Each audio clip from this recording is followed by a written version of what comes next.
Yes guys, paing buntag sa inyong hangtunan.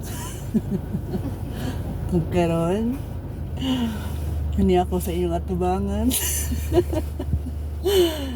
Ngayon ako, hindi. Namin karon sa Muka Sport sa Lanao del Norte. This is our first time nga mutabok padong mi sa Dipolog. So, niyawa mi og Davao City kagahapon.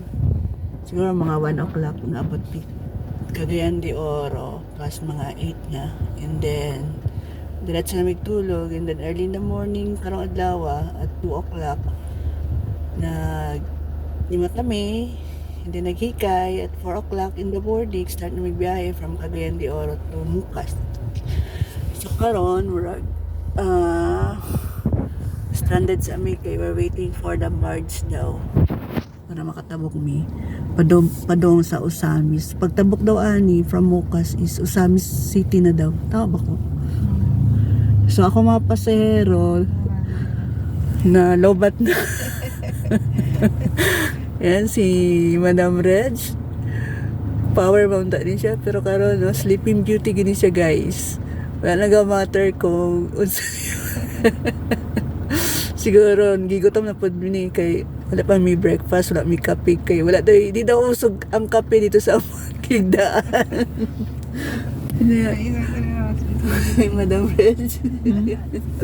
And then at our pasahero sa back si Madam Eleonora po. Power kami mong driver. Oh, power na kayong driver. Ang mga pasahero may power. Guys, wala ni Red Bull na. Power lang kayo ng driver. O, siguro excited lang sa bagong lugar ba. Kay, disot pod kayo no nga, magtulog-tulog tayo. Di ba, tas dito sa lugar. So, mas pa yun ng alert, di ba? Di ba?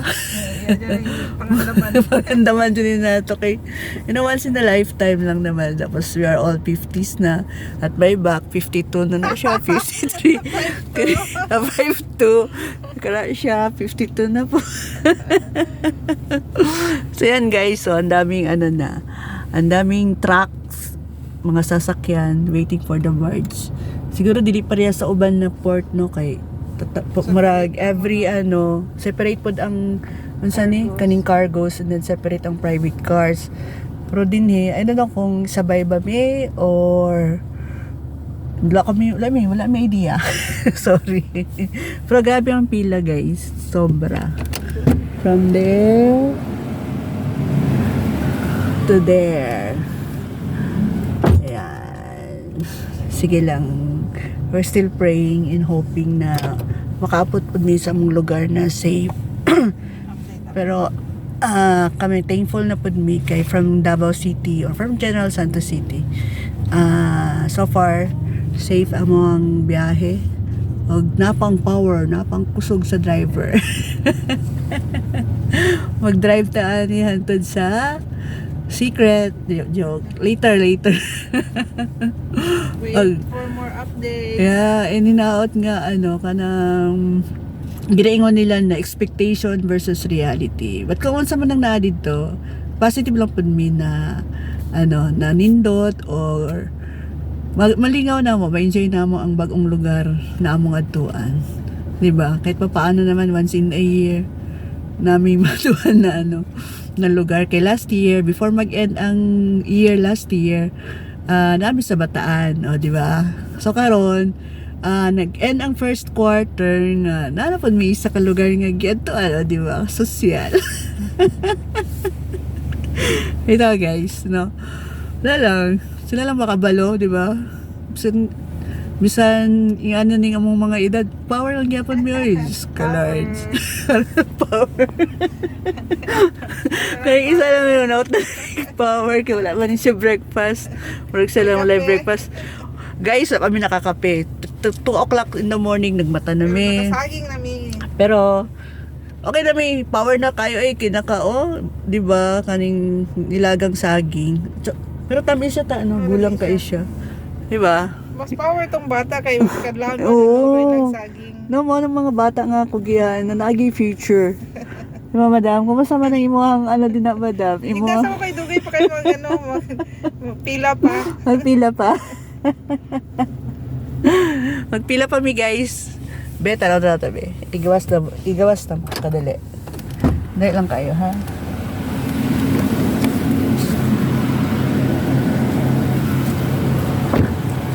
Ni ang lugar wala.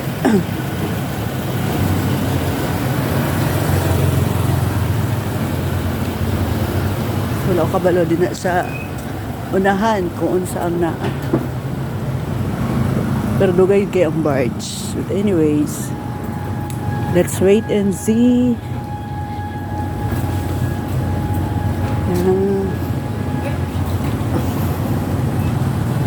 So sige guys, update na mo later sa mga atuan.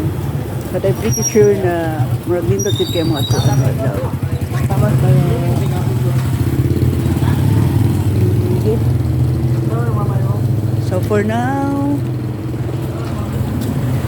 bye-bye sa Sisinaida. Thank you guys.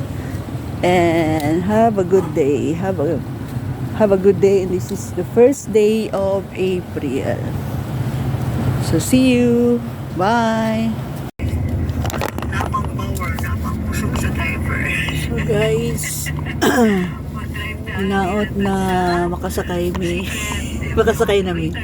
Tungod murag mga 1 hour na po diri sa Mocas Port, diri sa Lanao del Norte. So with me is may mga madam. Uy, nawala. Bakit nawala? Nawala ang reverse camera. Sige, daw namin sa sa barge. Tara na ito ang itsura sa barge nila. Or pareha sa ako ang barge.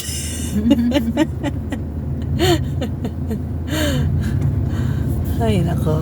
Sige lang. Dapat nagigay pasensya sa mga yan. Kay dili lamang kita good ang pasahero, di ba?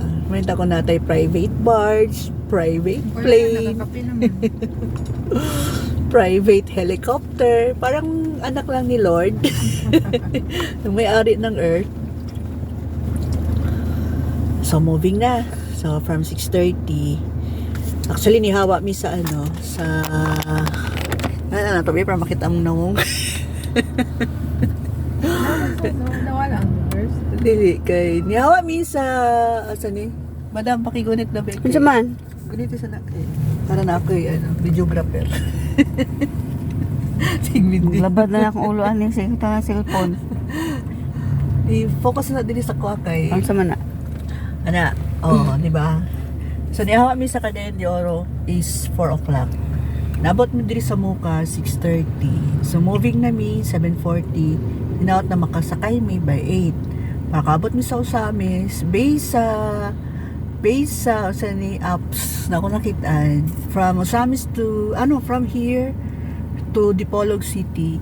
That's 150 kilometers. So approximately pwede na mo to siya i-drive for 3 hours. Diba? Kung wala traffic. For if may traffic, siguro 6 hours. So, wala to guys. Later alligator for more update daw. Sabi akong videographer. Uy, may lami. Uy, lami man ka. Sa mga kalutang kay kabesh. Lutang kayo sa guys. Samot lang. Asa ang sani. Ayan, so moving na. Sige, game. Okay guys, update na mo niya ha. Kay karing sa tubangan ako, karing si Rush. Actually, idol na ko siya dawin mag-drive na siya. Kaya nga naman, mas sweet mo kasi sa lugar. So kung wala siya, nawala na po. Thanks to you, Rush. Sige, later, alligator. Going to Samis City from Lanao del Norte. Mauna siguro ng Usamis. Ay. Wow.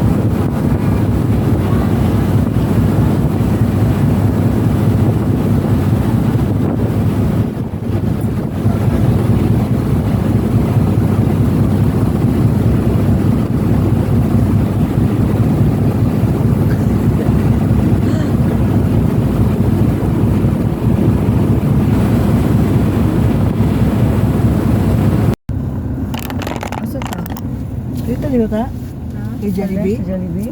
Dili niya pahulaton? Dili ba? So ito? Pa-left man, makita na ko si Jollibee niya, pa-left. Tapos?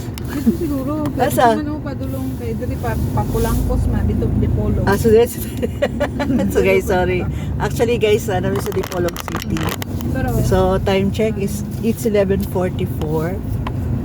So mao na din hindi po sa agmi. Tuyok-tuyok sabi. welcome to. Asa ta? Dili.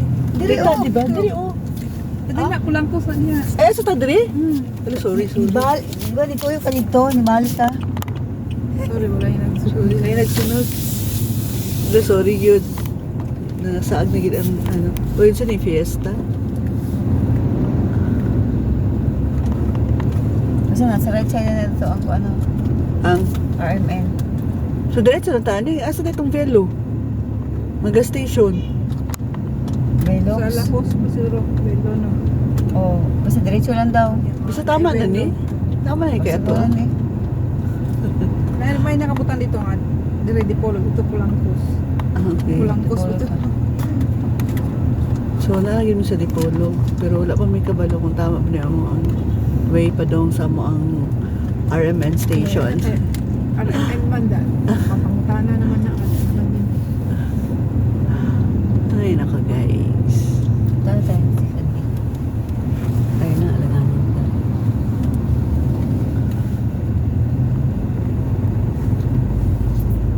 Sabi sa iyo, Baitan.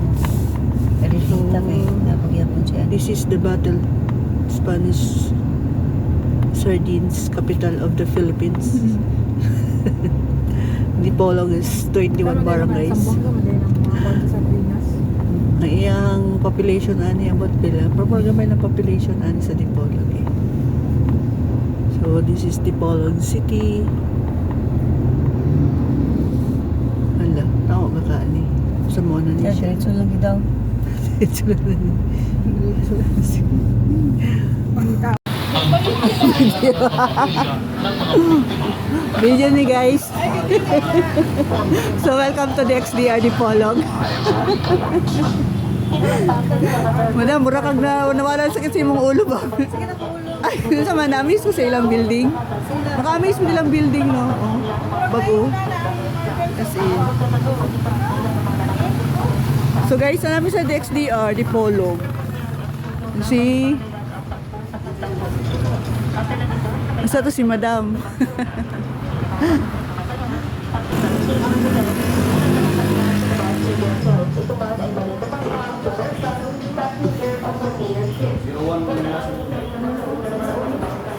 Hi Mark.